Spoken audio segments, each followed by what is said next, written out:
Welcome back, everyone. Right now, there are more than 34 million small businesses in the United States. The latest data shows the number of owners who are confident in the financial future of their company is at the lowest point since 2009.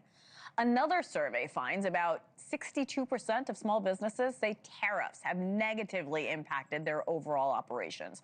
One business owner who has been navigating those tariffs is the CEO of Busy Baby, Beth Benike. Beth, welcome back to the show. Thanks so much for coming back on. Yeah, hey, Hannah, thanks for having me back. I want to ask you, you were here in May, and back then you told me one of the things that you were dealing with is how you were going to pay an unexpected bill of $35,000, a tariff bill. What happened since then? What did you do? Oh my gosh, so much has happened. Well, first of all, we had 600 generous donors donate to a GoFundMe to cover the cost of the tariff. So we were able to get that inventory into our warehouse. But by then, the damage had already been done. We were out of stock for almost 7 weeks. We didn't market anything because there was nothing to market. We had no revenue coming in, but the operation was still costing us, our regular operating expenses. So a lot of damage has been done just due to that big delay, and the uncertainty of what our future holds continues. A goal for many small businesses is to get their products in big retail stores like Target and Walmart. Your product did that. You were online, in line to go to these stores, but with everything going on, that's changed. Talk to me about it. Yeah, we were so excited for 25. This was going to be the best year because we did finally get our foot in the door at Walmart and Target. We just got the news last week that Target is no longer going to carry our products in store, which honestly for me is going to have to be fine because I can't guarantee them any pricing. The time was coming up to make that contract, that commitment. And because I don't know what the pricing is going to be for me coming from China, I don't know what pricing I can give them and still make it be a good business plan. So the uncertainty remains. We've spoken to a number of small business owners about the impact tariffs are having. Beth, I've talked to you. Your story has resonated with so many people. So many of our viewers were thinking about you and your business. Can you talk about the personal sacrifice and toll that you've taken? It's honestly been awful. I've cashed in my retirement.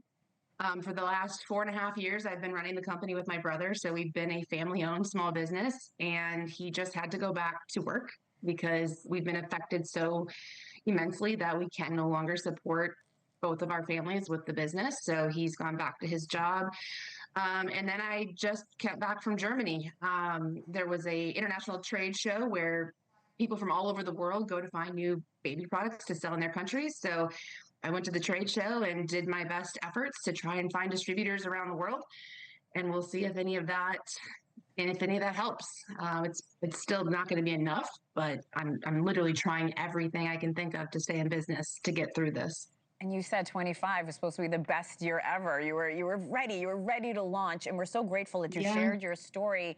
Do you have a sense of how other small business owners are dealing with the same concerns you have? And what do you say to them and to consumers and, of course, the Trump administration?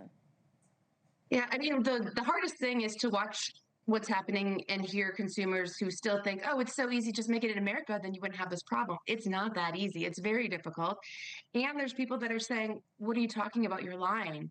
The other countries are paying the tariffs. No, it's not. It's me. It's the importer of record who pays the tariff, and then ultimately it's the consumers.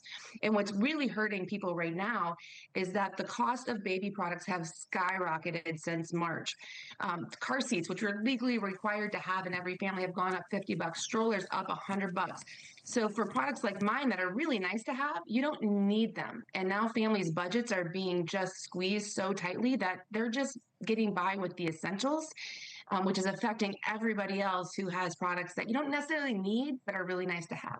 Thank you for watching. Subscribe below and download our NewsNation app right now on your phone, and you will get fact-based, unbiased news for all Americans.